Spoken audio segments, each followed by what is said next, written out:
노년의 억만장자가 노숙자 여성과 그녀의 아이에게 도움의 손길을 내밀었다. 주황색과 보라색으로 물든 저녁 하늘 아래 그림자가 길게 늘어지고 있었다.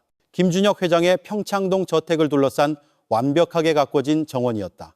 위층 발코니에서 김 회장은 숙성된 와인잔을 든 손으로 풍경을 바라보았다. 75세의 나이에 그는 누구나 꿈꿀 법한 부를 모두 이뤘지만 그의 영혼은 여전히 공허했다. 20개의 호화로운 방, 웅장한 홀, 그리고 희귀한 예술품 컬렉션으로 가득 찬 대저택은 그의 물질적 성공을 말없이 증명했지만 오늘 밤 그 깊은 정적은 유난히 소름 끼치게 느껴졌다. 그는 정원을 산책하기로 결심했다. 호화로운 집의 외로움에서 잠시 벗어나기 위한 오랜 습관이었다. 차가운 밤 공기가 그의 기운을 약간이나마 되찾아 주었다. 밝게 빛나는 길을 따라 걷던 중 저택 대문 근처에 웅크린 한 인형이 그의 눈길을 사로잡았다. 조심스럽게 다가가 보니 한 여성이 돌 의자에 앉아 잠들어 있었다. 그녀의 옷은 얇고 더러웠으며 곁에는 낡은 배낭 하나가 놓여 있었다. 저기요. 김 회장은 그녀를 놀라게 하지 않으려 조심스럽게 말했다. 여성은 몸을 뒤척이며 천천히 눈을 떴다. 처음에는 어리둥절한 표정이었지만 이내 불안한 기색으로 배낭을 움켜쥐었다. 죄송합니다. 폐를 끼치려는 건 아니었어요. 그녀는 서둘러 말하며 떠나려는 듯 일어섰다. 잠깐만요. 김 회장은 괜찮다는 신호로 손을 들었다. 괜찮습니다. 도움이 필요해 보이시는군요. 여성은 망설이며 멈춰섰지만 김 회장의 얼굴을 바라보는 그녀의 눈에는 희미한 희망이 서려 있었다. 40대로 보였지만 그녀의 얼굴에는 고난과 피로의 흔적이 역력했다. 저는 김준혁이라고 합니다. 김 회장은 부드러운 미소를 지으며 말을 이었다. 여긴 제 사유지입니다. 안으로 들어와서 따뜻한 차라도 한잔하고 잠시 쉬어가시죠. 여성은 불안한 듯 입술을 깨물며 망설였다. 정말로 폐를 끼치고 싶지 않습니다. 그녀가 작게 속삭였다. 폐가 아닙니다. 김 회장은 목소리에 평온함을 담아 부드럽게 말했다. 사실 말동무가 있으면 저야 좋죠. 몇 초간의 망설임 끝에 여성은 천천히 고개를 끄덕였다. 감사합니다. 그녀가 작게 말했다. 저는 이수진이라고 합니다. 김 회장이 이수진을 웅장한 저택 안으로 안내하자 그녀는 호화로운 내부에 감탄하는 듯했다. 그들은 곧장 주방으로 향했고 그곳에서는 박 아주머니가 뒷정리를 하고 있었다. 박 아주머니, 우리 손님을 위해 따뜻한 차와 간단한 식사 좀 준비해 주시겠소? 김 회장이 정중하게 부탁했다. 박 아주머니는 호기심 어린 눈으로 이수진을 힐끗 보았지만 이내 고개를 끄덕였다. 네 회장님, 바로 준비해 드리겠습니다. 박 아주머니가 음식을 준비하는 동안 김 회장은 이수진에게 주방 식탁에 앉으라고 권했다. 밝은 주방 불빛 아래 그녀의 모습이 더 선명하게 보였다. 헝클어진 갈색 머리, 눈 밑에 깊은 다크서클. 하지만 그 지친 모습 너머로 김 회장은 그녀의 눈에서 강인한 지성과 결단력을 엿보았다. 노숙 생활을 하신 지는 오래되셨습니까? 김 회장이 조심스럽게 물었다. 이수진은 시선을 피하며 작은 목소리로 답했다. 몇 주 됐어요. 갑자기 살던 곳을 떠나야 했고 갈 곳이 없어져서 김 회장은 공감하며 고개를 끄덕였다. 오늘 밤은 여기서 머무르세요. 그가 제안했다. 손님 방은 많으니까요. 내일 우리가 어떻게 당신이 다시 자립할 수 있을지 이야기해 봅시다. 이수진의 눈에 눈물이 고였다. 왜 이렇게까지 저를 도와주시는 건가요? 저희는 초면이잖아요. 그녀가 물었다. 김 회장은 쓸쓸한 미소를 지었다.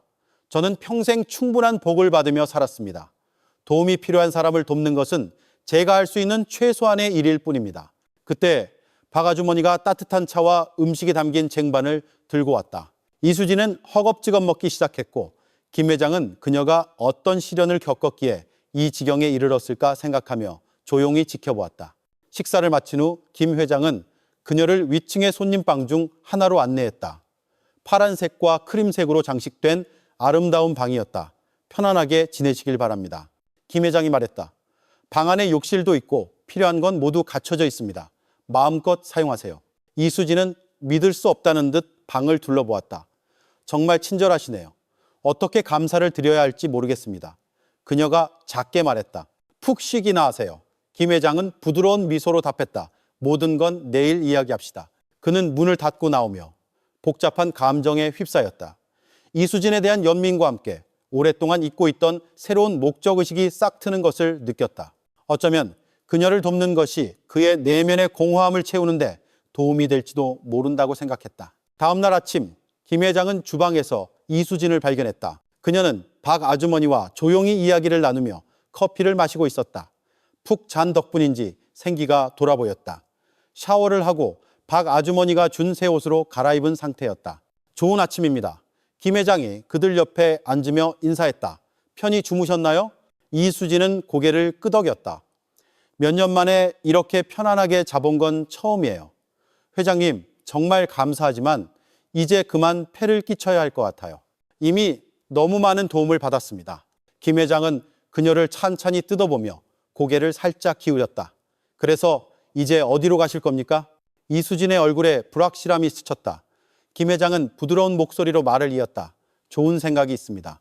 이 부지 안에 오랫동안 사용하지 않은 작은 별채가 하나 있어요. 다시 일어서실 때까지 그곳에서 지내는 건 어떻습니까? 그 대가로 여기서 간단한 일을 좀 도와주시면 되고요. 이수진은 놀라 눈을 동그랗게 떴다. 거의 말을 잇지 못했다. 제가 무슨 말씀을 드려야 할지. 그녀의 목소리가 떨렸다. 그저 네라고만 하세요. 김 회장은 다정한 미소를 지으며 재촉했다. 솔직히 제게도 사적인 이유가 있습니다. 이 넓은 저택은 늙은이 혼자 살기엔 너무 크거든요.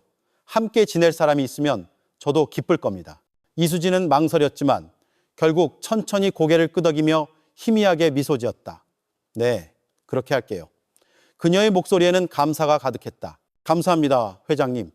절대 후회하지 않게 드릴게요. 그 후 몇 주 동안 이수진은 게스트하우스, 즉 별채로 이사했다. 작지만 아늑한 침실 2개와 거실, 작은 부엌이 있는 집이었다. 김 회장은 그녀에게 집을 원하는 대로 꾸미라고 했고 점차 그곳은 그녀만의 색깔로 채워졌다.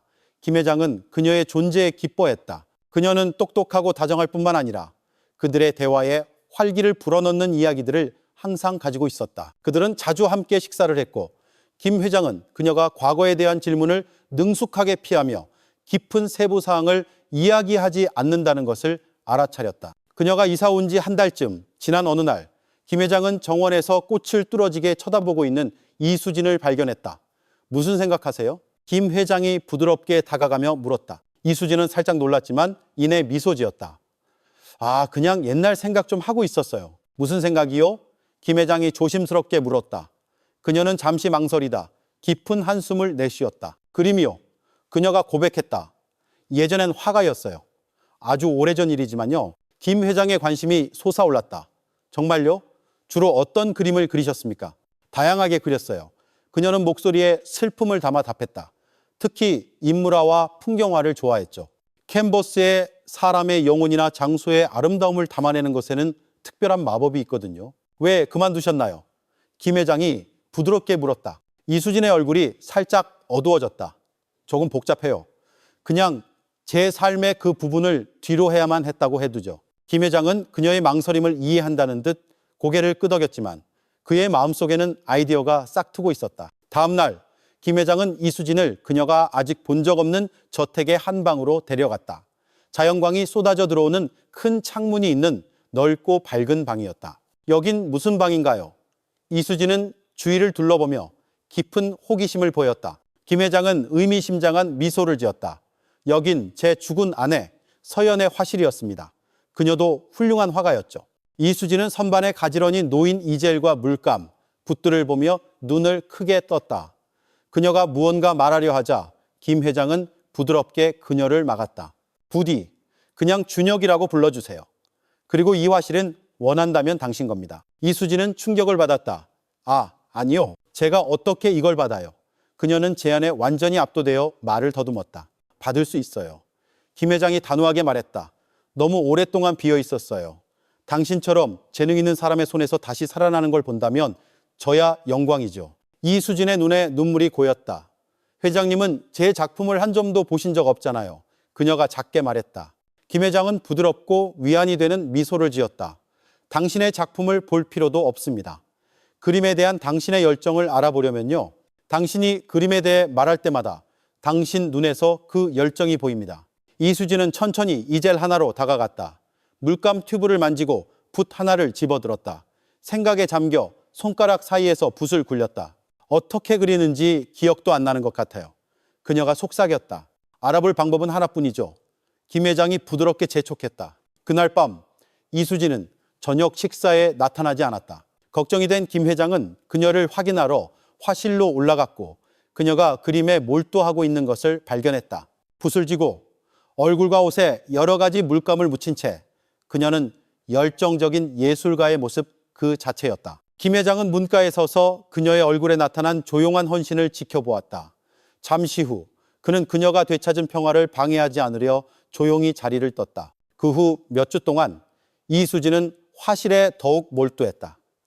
김 회장은 그녀의 예술적 성역을 방해하지 않도록 조심하며 멀리서 그녀의 변화를 지켜보았다. 그녀의 눈은 전에는 볼 수 없었던 생기로 빛났고 걸음걸이도 활기찼다. 김 회장이 이수진에게 화실을 내준 지 거의 2달이 지났을 때 그는 자신의 서재문을 두드리는 소리에 놀랐다.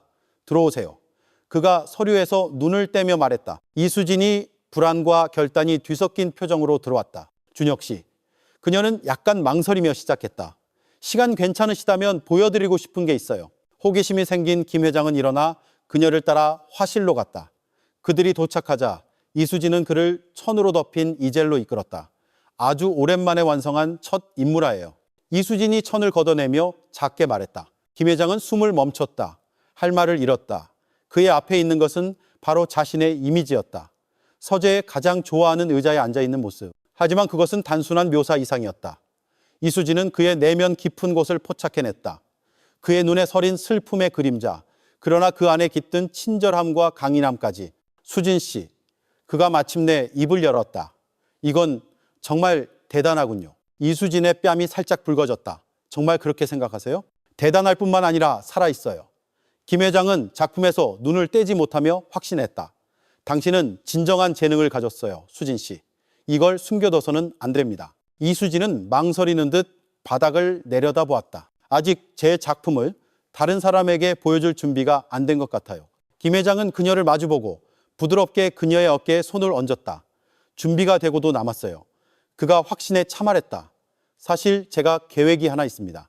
그 후 몇 달 동안 김 회장은 마쿠에서 움직였다. 그는 미술계의 인맥을 활용했고 그동안 이수진은 자신의 예술에 온전히 몰두하여 놀라운 인물화와 풍경화 컬렉션을 만들어냈다. 그러던 어느 평화로운 금요일 저녁, 그들이 베란다에서 저녁 식사를 하고 있을 때 김 회장은 디저트와 함께 깜짝 선물을 준비했다. 당신을 위한 선물이 있어요. 김 회장이 봉투 하나를 꺼내 보이며 말했다. 그녀는 호기심 어린 눈으로 그를 바라보았다. 이게 뭐죠? 김 회장은 봉투를 건네며 미소를 더욱 넓혔다. 열어보세요. 이수진은 떨리는 손으로 천천히 봉투를 열고 그 내용을 훑어보았다. 그녀의 눈이 놀라움으로 커졌다. 이건 전시회 초대장인가요? 그녀는 거의 믿을 수 없다는 듯 물었다. 당신만의 개인전이죠. 김 회장은 미소를 활짝 지으며 확인시켜 주었다. 그것도 아무 데서나가 아니라 시내에서 가장 유명한 갤러리에서요. 제가 보낸 당신 작품 사진들을 보고 그들이 완전히 매료됐답니다. 이수진은 무슨 일이 일어나고 있는지 믿을 수 없었다. 어떻게 이게 언제 열리는데요? 그녀가 모든 것을 이해하려 애쓰며 물었다. 지금부터 한 달 후입니다. 김 회장이 답했다. 준비할 시간은 충분해요. 이수진은 조용히 초대장을 응시했다. 그리고는 김 회장을 바라보았다. 마침내 감정에 북받쳐 떨리는 목소리로 그녀가 말했다. 준혁 씨, 저는 뭐라고 해야 할지. 그녀는 말을 멈추고 적절한 단어를 찾으려 했었다. 이건 제가 상상했던 그 어떤 것보다도 더. 김 회장의 표정이 부드러워졌다. 당신은 그럴 자격이 있어요, 수진 씨. 당신의 재능은 축하받고 세상에 알려져야 합니다. 눈물이 이수진의 뺨을 타고 흘러내렸다. 그녀가 속삭였다. 이해 못하실 거예요. 제 그림 인생은 아주 오래전에 끝났다고 생각했어요. 개인전을 열게 되리라는 생각은. 김 회장은 조심스럽게 그녀의 손 위로 자신의 손을 겹쳤다. 인생은 때로 우리에게 두 번째 기회를 주더군요. 수진 씨, 우리는 그저 그것을 받아들일 용기만 있으면 됩니다. 이수진은 천천히 고개를 끄덕였고 눈물은 점차 미소로 바뀌었다. 맞아요. 그녀의 목소리가 강해졌다. 이 기회를 온 마음으로 붙잡을 거예요. 그 몇 주 동안 그들은 준비로 분주했다. 이수진은 자신의 예술에 영혼을 쏟아부었고 기존 작품들을 다듬고 전시회를 위해 새로운 작품들을 창작했다. 김 회장은 갤러리와 협력하고 필요한 모든 것을 준비하며 실무적인 측면을 담당했다. 전시회 날이 다가올수록 이수진의 변화는 뚜렷해졌다. 그녀는 새로운 자신감과 활기를 띠었고 그림을 그리는 행위 자체가 그녀의 영혼을 다시 일깨운 듯했다. 전시회 당일 밤 갤러리는 흥분으로 가득 찼다. 예술 애호가들과 비평가들이 그녀의 작품 주위에 모여 그 깊이와 아름다움을 칭찬했다. 파란 드레스를 입고 아름다운 이수진은 방문객들 사이를 우아하게 거닐었고 그녀의 눈은 기쁨으로 반짝였다. 한쪽에서 김 회장은 자랑스럽게 이수진을 지켜보고 있었다. 바로 그때 그는 얼굴에 주름이 많고 머리가 희끗희끗한 한 남자가 충격과 인식이 뒤섞인 표정으로 이수진을 뚫어지게 쳐다보는 것을 발견했다. 그 남자의 강렬한 시선이 김 회장의 주의를 끌었다. 김 회장은 이수진과 그 남자의 시선이 마주치는 것을 보았다. 그녀의 반응은 즉각적이고 깊었다. 그녀는 말을 멈췄고 눈은 그를 알아보며 커졌다. 진우 씨, 그녀가 거의 들리지 않을 정도로 속삭였다. 최진우는 조심스러운 미소를 지으며 천천히 다가왔다. 수진아, 그가 부드럽게 인사했다. 오랜만이다. 김 회장은 그 순간에 무게감을 느끼고 지원을 제공할 준비를 하며 다가섰다. 이수진의 목소리는 떨렸다. 여기서 당신을 보게 될 줄은 몰랐어요. 최진우는 벽에 걸린 다채로운 작품들을 둘러보았다. 전시회 광고를 보고 믿을 수가 없었어. 그렇게 오랜 세월이 흘렀는데도 네 예술은 여전히 놀랍구나. 이수진의 얼굴에 그들 사이에 더 깊고 미완성된 이야기를 암시하는 빠른 그림자가 스쳐 지나갔다. 고마워. 오랫동안 그림을 그만뒀다가 최근에야 다시 시작했어. 최진우는 이해한다는 표정을 지었다. 그럴 거라고 생각했어. 네가 사라진 후에 그는 말을 멈췄다. 미안, 옛 상처를 들추려는 건 아니었어. 그냥 네가 다시 그림을 그리고 잘 지내는 걸 보니 기뻐서. 이 시점에서 김 회장은 개입할 때라고 느꼈다. 실례합니다. 그가 정중하게 끼어들었다. 두 분이 아는 사이인 것 같군요. 저는 김준혁입니다. 수진 씨의 친구죠. 최진우는 악수를 청했다. 최진우입니다. 예전에 미대 동기였죠. 이수진이 그에게 보내는 감사의 시선을 김 회장은 놓치지 않았다. 만나서 반갑습니다. 최 선생님. 김 회장이 따뜻하게 답했다. 언제 한번 커피라도 같이 하시죠. 수진 씨도 예시하기를 나눌 기회가 있으면 좋아할 겁니다. 이수진은 망설였지만 살짝 고개를 끄덕였다. 그래, 좋겠다. 그녀는 억지 미소를 지었다. 최진우와 김 회장은 빠르게 연락처를 교환했고 그는 다른 작품들을 더 둘러보기 위해 자리를 떴다. 최진우가 떠나자 이수진은 억눌린 감정이 가득한 눈으로 김 회장에게 돌아섰다. 고마워요. 그녀가 작게 말했다. 김 회장은 위로하듯 그녀의 어깨에 손을 얹었다. 괜찮아요. 아무것도 설명할 필요 없어요. 오늘 밤은 당신의 예술을 축하하기 위한 밤이니까. 이수진은 깊은 숨을 내쉬고 고개를 끄덕이며 다시 손님들을 향했다. 그녀의 미소는 이제 더 진실해 보였다. 그날 밤은 대성공이었다. 여러 작품이 팔렸고 비평가들은 그녀의 작품을 극찬했다. 마지막 손님이 떠난 후 이수진은 의자에 주저앉았다. 지쳤지만 활기차게 행복해 보였다. 우리가 해냈어요. 그녀가 빛나는 얼굴로 김 회장에게 말했다. 김 회장은 그녀 옆에 앉아 미소로 화답했다. 아니요, 수진 씨. 당신이 해낸 겁니다. 이 모든 것의 이유는 바로 당신이에요. 이수진은 고개를 저었다. 준혁 씨가 없었다면 해내지 못했을 거예요. 당신은 제가 오랫동안 찾아 헤매던 두 번째 기회를 주셨어요. 김 회장은 그녀의 손을 잡고 애정을 담아 꼭 쥐었다. 당신은 세상이 줄 수 있는 모든 두 번째 기회를 받을 자격이 있어요. 나의 소중한 친구. 그리고 저는 이것이 당신에게 단지 시작일 뿐이라고 믿습니다. 성공적인 전시회 이후 며칠 동안 이수진은 좋은 평가와 갤러리들의 문의에 힘입어 행복의 파도 위를 떠다니는 듯했다. 그러나 김 회장은 그녀가 이따금 생각에 잠기는 순간들을 알아차렸다. 아마도 최진우의 예기치 않은 재회 때문일 것이다. 일주일쯤 후 그는 정원에서 먼 풍경을 멍하니 바라보는 이수진을 발견했다. 김 회장은 조용히 그녀 옆 벤치에 앉았다. 그의 목소리는 부드러웠다. 무슨 생각에 잠기셨나요? 이수진은 살짝 놀라며 희미하게 미소 지었다. 죄송해요. 그냥 회상에 잠겨 있었어요. 진우 씨에 대해서요? 김 회장이 부드럽게 물었다. 이수진은 깊은 숨을 내쉬었다. 그 사람뿐만이 아니에요. 모든 것에 대해서요. 사실 그녀는 잠시 말을 멈췄다. 그러고는 결심한 듯 말했다. 준혁 씨, 이제 제 과거에 대해 제가 겪어온 일들에 대해 이야기할 때가 된 것 같아요. 그녀는 망설이는 기색으로 시작했다. 김 회장은 지지를 표하며 그녀의 손 위에 자신의 손을 얹었다. 제게 설명할 필요는 없어요, 수진 씨. 하지만 당신이 이야기할 준비가 되었다면 전 여기 있을 겁니다. 이수진은 심호흡을 하며 자신을 진정시키고 이야기를 시작했다. 미대에서 진우 씨를 만났어요. 우린 둘 다 어렸고 예술과 삶에 대한 열정으로 가득했죠. 그는 제 가장 친한 친구였고 제가 믿고 의지하는 사람이었어요. 한때는 우리 사이에 그 이상의 감정이 있을지도 모른다고 생각하기도 했죠. 이수진의 시선은 먼 곳을 향했다. 추억에 잠긴 듯 했다. 그러다 강태민을 만났어요. 그는 나이가 더 많았고 카리스마가 있었으며 이미 미술 수집계에서 자리를 잡은 사람이었죠. 그는 다른 누구도 하지 못했던 방식으로 제 작품을 이해하고 높이 평가해 주는 것 같았어요. 김 회장은 강태민을 언급할 때 그녀의 목소리, 톤이 미묘하게 변하는 것을 알아차렸다. 처음에는 동화 같았어요. 그는 저를 자신의 세계로 끌어들였고 영향력 있는 사람들에게 저를 소개했으며 제 경력을 키우는 데 도움을 주었죠. 우리는 빠르게 결혼했어요. 모든 것이 폭풍처럼 지나갔고 저는 그에게 완전히 빠져들었죠. 현실을 보지 못할 정도로요. 이수진의 목소리가 끊겼다. 기억의 무게가 그녀를 짓눌렀다. 하지만 오래지 않아 그의 본색이 드러났어요. 그는 소유욕이 강하고 통제적이 되었죠. 그는 제 작품을 깎아내리며 제 모든 성공이 자신 덕분이라고 말했어요. 점차 저는 사랑하는 사람들, 심지어 진우 씨와도 연락이 끊겼어요. 김 회장은 분노가 치밀었지만 그녀가 이야기를 계속하는 동안 조용히 곁을 지켰다. 그러다 저는 강태민의 비밀을 알게 됐어요. 불법적인 예술품 사기와 자금 세탁. 제가 그에게 맞서자 그는 폭력적으로 변했어요. 그녀의 목소리가 끊기고 눈물이 흘렀다. 김 회장은 그녀의 손을 더 꽉 쥐며 조용한 지지를 보냈다. 그날 밤 도망쳤어요. 그녀는 속삭이듯 말을 이었다. 모든 것을 버렸어요. 제 예술, 제 경력, 제 인생 전체를요. 누구와든 연락을 시도하면 강태민이 저를 찾아낼까 봐 두려웠어요. 그래서 그냥 사라져버렸죠. 이수진의 이야기는 그들 사이에 떠다녔다. 그녀의 말로 그려진 그녀의 과거. 김 회장은 이수진의 용기와 강인함에 눈물이 났다. 그는 조용히 그녀의 손을 쥐었다. 이제 안전해요, 수진 씨. 더 이상 혼자가 아니에요.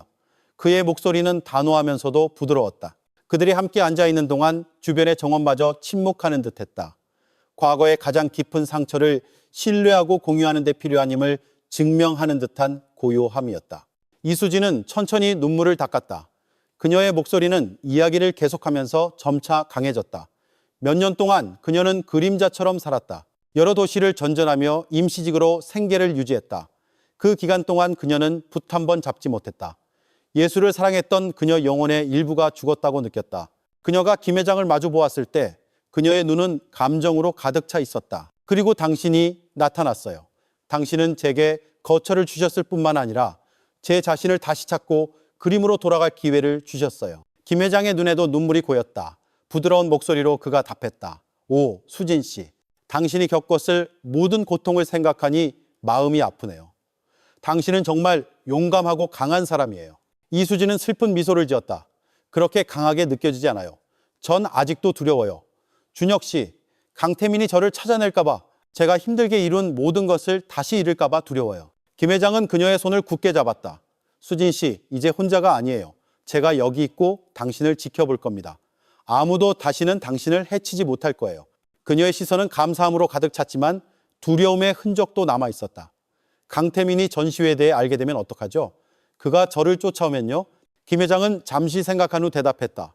어쩌면 이제 그 두려움에 정면으로 맞설 때인지도 모릅니다. 평생 숨어 살 수는 없어요, 수진 씨. 당신의 재능은 너무나 크고 세상과 나눌 것이 너무 많아요. 이수진은 망설였다. 제가 그렇게 용감해질 수 있을지 모르겠어요. 당신은 생각보다 훨씬 더 용감해요. 김 회장은 자신감 있게 말했다.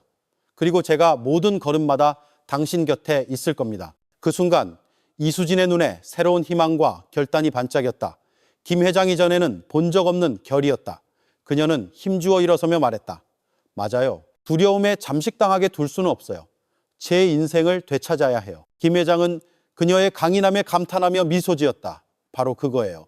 그리고 옛 친구들과 다시 연락하는 것부터 시작하는 건 어떨까요? 진우 씨와 커피, 약속을 잡는 거죠. 이수진은 의미심장하게 고개를 끄덕였다.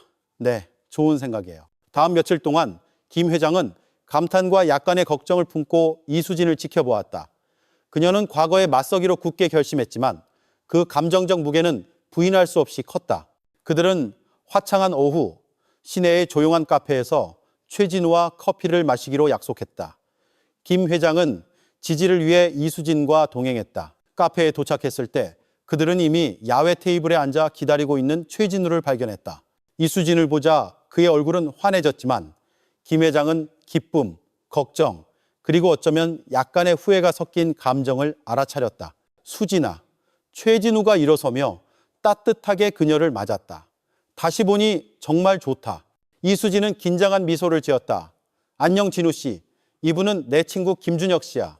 최진우와 악수를 나눈 후 그는 호기심 어린 눈으로 두 사람 사이를 오갔다. 그들이 자리에 앉아 잠시 침묵이 흘렀다. 최진우가 먼저 침묵을 깼다. 수진아, 그가 조심스럽게 시작했다. 미안해. 그때 무슨 일이 있었는지 이해하지 못했던 거, 네가 도움이 필요했을 때 곁에 있어주지 못했던 거, 전부 다. 이수진은 부드러운 손짓으로 그를 막았다. 아니야 진우 씨, 내 잘못은 없어. 모든 사람, 심지어 너에게서까지 멀어진 건 나였어. 넌 알 방법이 없었어. 최진우는 슬픔이 가득한 표정으로 고개를 저었다. 더 끈질겼어야 했어. 네가 갑자기 사라졌을 때 정말 가슴이 찢어지는 것 같았어. 널 찾으려고 몇 달을 헤맸는데. 김 회장은 그들의 대화를 조용히 지켜보며 그들의 깊은 유대감을 느꼈다. 이수진의 목소리는 낮았고 그녀의 시선은 최진우에게 고정되어 있었다. 내가 떠난 후에 무슨 일이 있었어? 그의 한숨에는 무게가 실려 있었다. 힘든 시간이었지. 다들 널 걱정했어. 널 찾으려고 탐정까지 고용했어. 이수진은 놀라 숨을 헐떡였다. 그랬다고? 최진우는 고개를 끄덕였다. 응. 하지만 아무것도 찾지 못했어. 넌 마치 허공으로 사라진 것 같았어. 그의 눈에 눈물이 고였다. 수진아, 대체 무슨 일이 있었던 거야? 왜 그렇게 갑자기 사라졌어? 이수진은 불안한 눈으로 김 회장을 바라보았고 그는 지지하며 고개를 끄덕였다. 그녀는 깊은 숨을 내쉬고 강태민의 학대와 필사적인 탈출에 대한 이야기를 시작했다. 최진우는 충격과 분노로 가득 찬 얼굴로 조용히 들었다. 이야기가 끝난 후 그는 테이블 위 이수진의 손을 잡았다. 오, 수진아. 그는 감정이 북받친 채 말했다.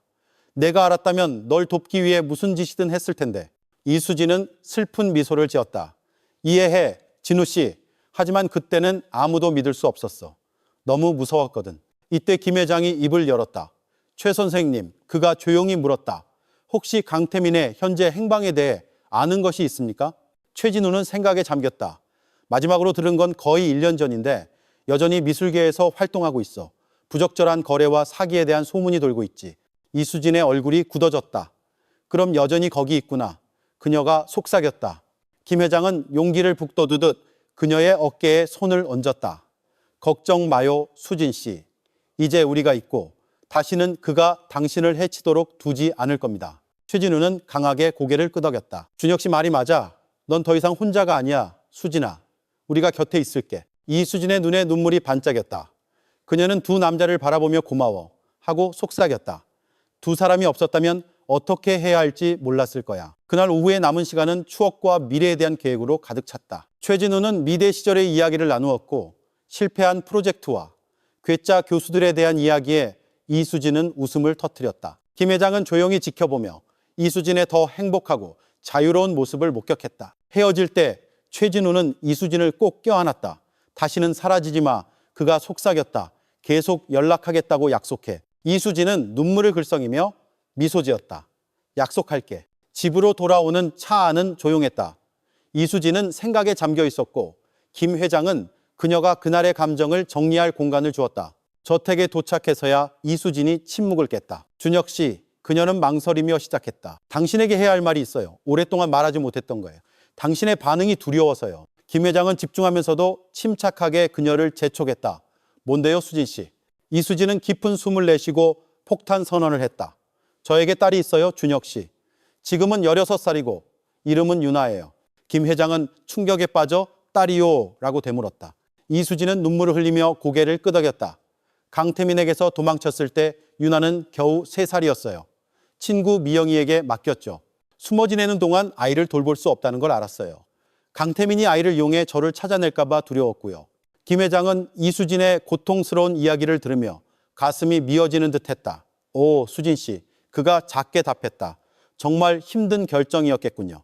이수진은 눈물을 닦으며 설명했다. 제 인생에서 가장 힘든 결정이었어요.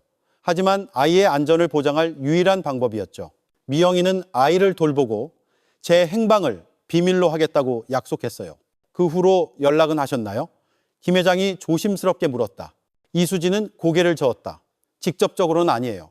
미영이가 우리가 만든 비밀 이메일로 사진과 메시지를 보내줬어요. 하지만 유나는 제가 엄마인 줄 몰라요. 미영이를 이모로 알고 있고 부모님은 사고로 돌아가신 줄 알아요. 김 회장은 조용히 그녀 말의 무게를 받아들인 후 그녀의 손을 잡았다. 수진 씨, 당신은 사랑과 필요 때문에 고통스러운 결정을 내린 거예요. 그 선택에 대해 자신을 탓하지 마세요. 이수진의 눈에는 감사함과 두려움이 공존했다. 이제 조금씩 제 삶을 되찾고 있는데 제가 아이의 삶으로 돌아갈 자격이 있을까요? 제가 버렸다고 화를 내면 어떡하죠? 김 회장은 그녀의 손을 부드럽게 쥐었다.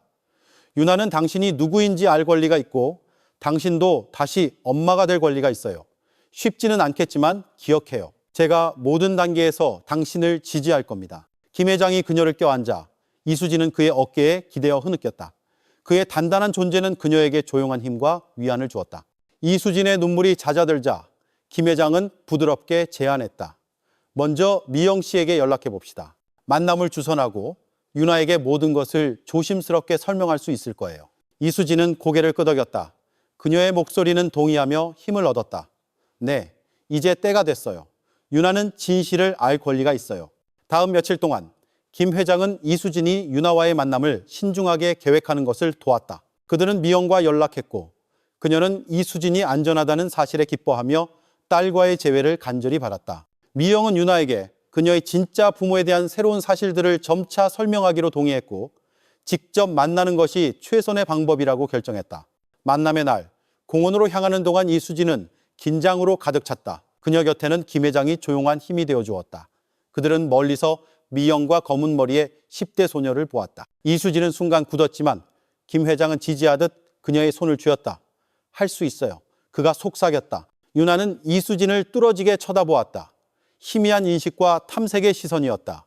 유나야, 미영이 부드럽고 조심스럽게 소개했다. 이분이 내 엄마 이수진 씨야. 유나의 얼굴에 즉각적인 충격이 퍼졌고 그녀의 표정은 놀라움, 고통, 그리고 희미한 희망으로 가득 찼다. 우리 엄마라고요? 그녀가 작게 되뇌었다. 이수진은 무거운 발걸음으로 다가갔다. 눈물이 뺨을 타고 흘렀다. 그래, 유나야, 나야. 네가 화나고 혼란스러울 거라는 거 알아. 하지만 제발 내가 설명하게 해줘. 그들의 대화는 감정적으로 이어졌다. 이수진은 자신의 이야기를 털어놓으며 떠나야 했던 이유와 그 이후의 비밀을 설명했다. 유나는 조용히 들었고 때때로 질문을 던졌다. 그녀의 감정은 명백히 뒤섞여 있었다. 약간의 거리에서 김 회장은 조용히 지켜보며 그들의 관계 재건의 무게와 가능성을 느꼈다. 대화가 끝날 무렵 유나의 시선은 고통스러웠지만 이해심이 섞여 있었다. 용서와 재결합으로 가는 길은 길고 인내와 보살핌이 필요할 것이 분명했다. 김 회장은 이수진과 유나가 이 복잡한 새로운 관계를 헤쳐나가는 동안 도울 준비가 되어 있었다. 생각할 시간이 필요해요. 유나가 속삭였다. 이수진은 천천히 눈물을 닦으며 답했다. 물론이지 얘야. 필요한 만큼 시간을 가져. 네가 이야기할 준비가 되면 난 여기 있을게. 유나는 잠시 멈췄다가 갑자기 다가와 이수진을 빠르게 껴안았다. 망설이는 포옹이었지만 미래에 대한 가능성으로 가득 차 있었다. 유나와 미영이 떠난 후 감정적으로 지친 이수진은 김 회장의 품에 쓰러졌다. 지쳤지만 희미한 희망을 품고 있었다. 다 잘 될 겁니다. 김 회장이 그녀의 머리를 쓰다듬으며 부드럽고 애정 어린 목소리로 말했다. 시간을 좀 주세요. 그 후 몇 주 동안 이수진과 유나의 관계는 천천히 회복되기 시작했다. 문자 메시지 교환에서 전화 통화로 그리고 마침내 정기적인 만남으로 이어졌다. 힘든 순간도 있었지만 웃음과 새로운 이해가 함께하는 연약한 재건이었다. 김 회장은 이수진이 엄마로서 다시 피어나는 것을 보며 기뻐했다. 그녀의 예술에 대한 사랑도 다시 살아났다. 그녀는 딸과의 재회를 통해 겪은 감정적 여정을 묘사하는 일련의 그림들을 그렸다. 어느 날 오후 김 회장이 이수진의 최신 그림, 유나의 생생한 초상화를 감상하고 있을 때 그는 자신의 삶에 대해 생각했다. 75세의 나이에 그는 이수진과 유나를 도우면서 새로운 목적을 느꼈다. 마치 그가 존재조차 몰랐던 삶의 공백이 채워진 것 같았다. 그 순간 이수진이 화실로 들어왔다. 그녀의 얼굴은 기쁨으로 가득 차 있었다. 준혁 씨, 그녀가 활기차게 말했다. 유나가 당신을 만나고 싶어 해요. 자기 엄마의 회복에 그렇게 중요한 역할을 한 남자에 대해 알고 싶어 하더군요. 김 회장의 마음이 그 말에 따뜻해졌다. 기꺼이 만나겠어요. 그가 미소 지으며 답했다. 이수진이 다가와 김 회장의 손을 잡았다. 준혁 씨, 그녀가 조심스럽게 시작했다. 당신에게 공유해야 할 것이 있어요. 제가 최근에 발견한 건데 이건 모든 것을 바꿀 거예요. 김 회장의 표정이 걱정스러워졌다. 무슨 일인데요, 수진 씨? 그녀는 깊은 숨을 내쉬고 그의 시선에 고정했다. 제 죽은 남편, 유나의 아버지인 동진 씨에 대해 이야기했던 거 기억하세요? 김 회장은 예기치 않은 전환을 느끼며 고개를 끄덕였다. 우리가 만나기 전에 이수진이 약간 떨리는 목소리로 말을 이었다. 동진 씨에게는 또 다른 아이가 있었어요. 어릴 때 입양 보내야만 했던 아들이요. 감정의 물결이 김 회장을 휩쓸었다. 놀라움과 기대감이 뒤섞여 그를 감쌌다. 수진 씨, 지금 무슨 말을 하려는 겁니까? 김 회장의 목소리가 떨렸다. 이수진의 뺨을 타고 눈물이 흘러내리며 그녀는 충격적인 진실을 밝혔다. 준혁 씨, 동진 씨의 아들, 입양 보내야 했던 그 아이의 이름은 준혁이었어요. 정확히 당신이 태어난 해에 태어났죠. 세상이 빙빙 도는 것 같았다. 김 회장은 비틀거리지 않으려 테이블 가장자리를 잡았다. 그가 말을 더듬었다. 이수진은 눈물을 계속 흘리며 그의 말을 확인시켜 주었다. 오, 준혁 씨, 당신이 동진 씨의 아들이에요. 당신은 제 의부사들이고요. 감정에 휩싸인 김 회장은 의자에 주저앉았다. 그는 항상 자신의 출신과 알지 못하는 부모에 대한 공허함을 느껴왔다. 이제 75세에 그는 자신의 가족이 생각보다 훨씬 가까이 있었다는 것을 알게 되었다. 이 모든 걸 어떻게 알게 된 거죠? 그가 떨리는 목소리로 물었다.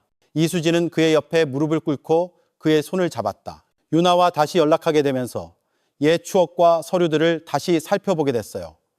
동진 씨가 돌아가신 후 한 번도 읽지 않았던 그의 일기장을 발견했죠. 그는 포기해야만 했던 아들에 대해 썼어요. 날짜, 이름, 모든 것이 맞아떨어졌어요. 김 회장은 여전히 충격에 휩싸여 물었다. 하지만 왜 이제야 말해주는 거죠? 이수진은 부드럽게 답했다.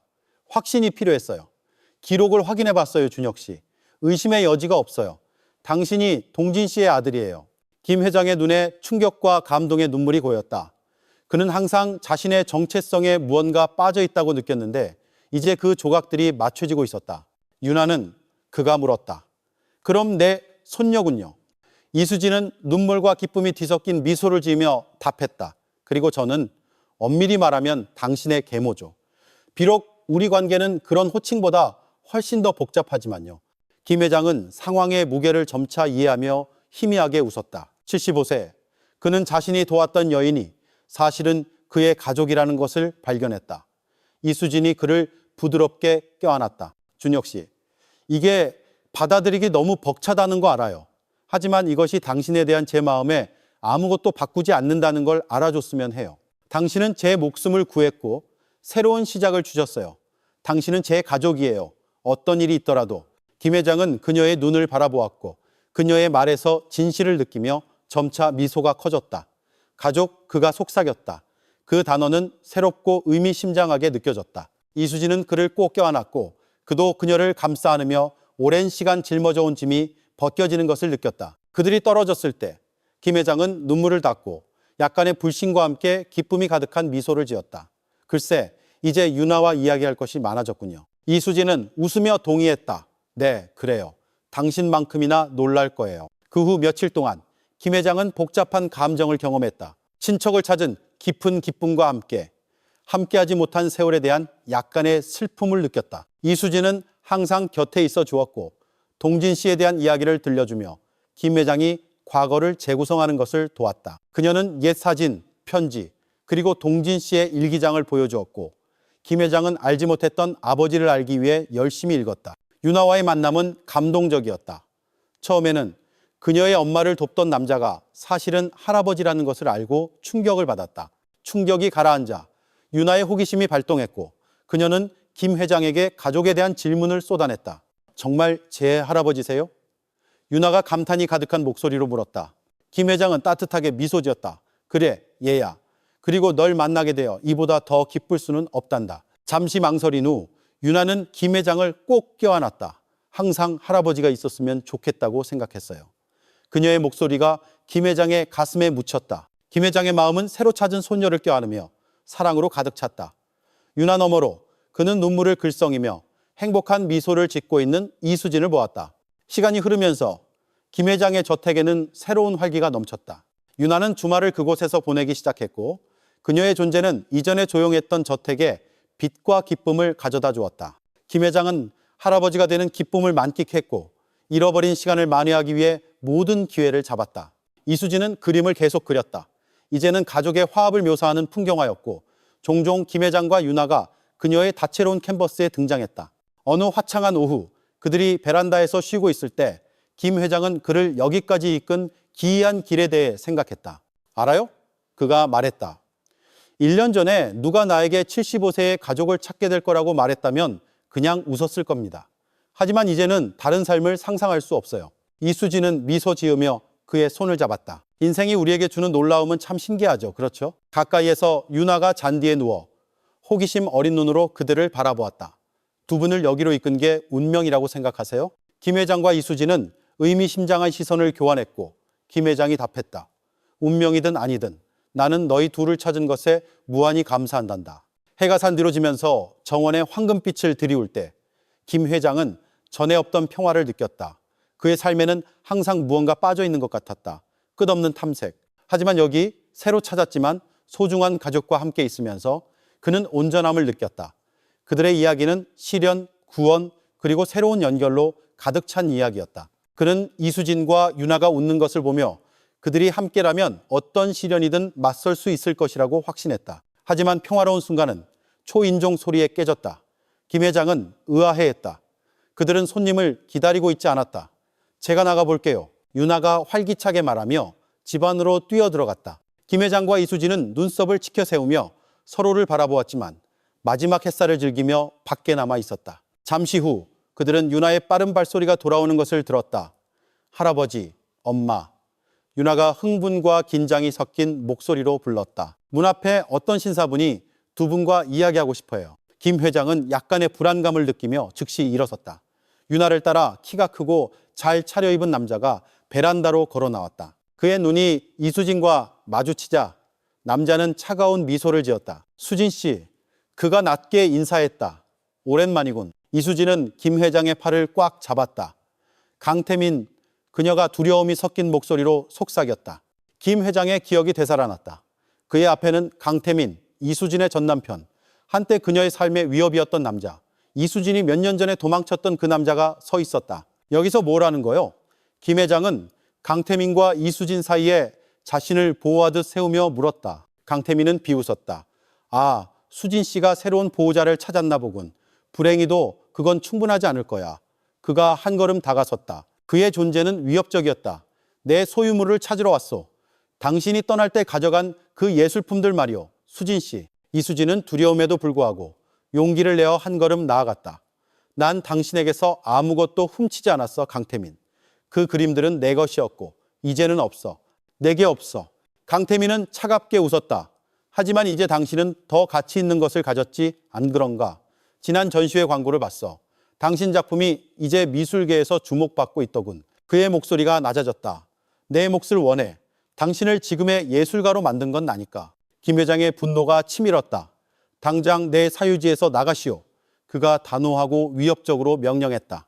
하지만 강태민의 시선은 이수진에게 고정되어 있었다. 일주일 주겠소. 전시회 수익의 절반을 내게 넘겨. 그렇지 않으면 그의 시선이 창백하고 겁에 질린 채 서 있는 유나에게로 향했다. 당신의 아름다운 가족에게 무슨 안 좋은 일이라도 생기면 안타까운 일이겠지, 안 그런가? 누구도 반응하기 전에 최진우가 2명의 경찰관과 함께 정원으로 들어왔다. 강태민 씨, 한 경찰관이 권위 있는 목소리로 말했다. 당신을 조세 포탈 및 예술품 사기 혐의로 체포합니다. 경찰이 강태민을 제압하고 수갑을 채우는 동안 그의 얼굴은 분노로 가득 찼다. 그는 이수진을 뚫어지게 쳐다보며 속삭였다. 이게 끝이 아니야. 그리고 그는 끌려나갔다. 그들이 떠난 후 무거운 침묵이 흘렀다. 침묵을 깬 것은 유나였다. 그녀는 즉시 이수진을 껴안았다. 엄마, 괜찮으세요? 그녀가 떨리는 목소리로 물었다. 이수진은 딸을 껴안으며 눈물을 흘렸다. 그래, 얘야, 이제 우린 괜찮아. 김 회장은 최진우에게 다가갔다. 그는 지쳐 보였지만 안도하는 기색이 역력했다. 어떻게 알아낸 겁니까? 최진우는 피곤함에도 불구하고 희미하게 미소 지었다. 카페에서 만난 후에 강태민에 대해 조사했어. 그의 불법 행위를 발견하고 즉시 경찰에 신고했지. 그가 여기로 오고 있다는 걸 알았을 때 바로 달려왔어. 김 회장은 최진우의 어깨를 잡고 진심으로 감사했다. 고맙습니다. 그는 간단하지만 의미가 가득한 말로 말했다. 그날 밤 유나가 잠들고 최진우가 법적인 문제에 도움을 주겠다고 약속하고 떠난 후 김 회장과 이수진은 베란다에 앉아 각자 와인잔을 들고 있었다. 정말 끝난 걸까? 이수진이 여전히 감정이 북받친 목소리로 속삭였다. 김 회장은 그녀의 손을 잡고 안심시키는 손길을 보냈다. 오, 여보. 강태민은 더 이상 당신들을 해치지 못할 거요. 당신들은 안전해. 이수진은 오랫동안 짊어져 온 짐을 벗어던지듯 깊은 숨을 내쉬었다. 숨고 도망치던 그 모든 세월 후에 다시 자유를 느낄 수 있을 거라고는 생각도 못했어요. 김 회장은 미소 지으며 그녀를 꼭 껴안았다. 당신은 생각보다 훨씬 강해요, 수진 씨. 당신은 견뎌냈고 이겨냈고 당신 자신과 유나를 위해 새로운 삶을 만들었어. 이수진은 김 회장의 어깨에 머리를 기댔다. 눈물이 조용히 흘렀다. 준혁 씨가 없었다면 해내지 못했을 거예요. 당신은 우리에게 집을, 가족이라는 느낌을 주셨어요. 김 회장은 그녀의 머리에 부드럽게 입을 맞췄다. 그리고 당신도 내게 그런 느낌을 주었어. 생각해 보시오. 75세. 나는 이제야 내 삶의 진정한 목적을 찾았어. 그들은 조용히 앉아 별이 가득한 하늘을 바라보았다. 잠시 후 이수진의 부드럽지만 단호한 목소리가 침묵을 깼다. 준혁 씨, 이제 우리가 새로운 작품을 만들 때가 된 것 같아요. 우리의 모든 이야기를 담은 작품이요. 시련과 승리, 잃어버린 것과 찾은 것, 그리고 용기와 함께한 두려움. 가장 어두운 밤에도 새벽은 항상 온다는 것을 보여주는 그림이요. 김 회장은 사랑과 기대로 가득 찬 미소를 지었다. 아주 좋은 생각이요, 여보. 당신이 무엇을 창조할지 기대가 되는군요.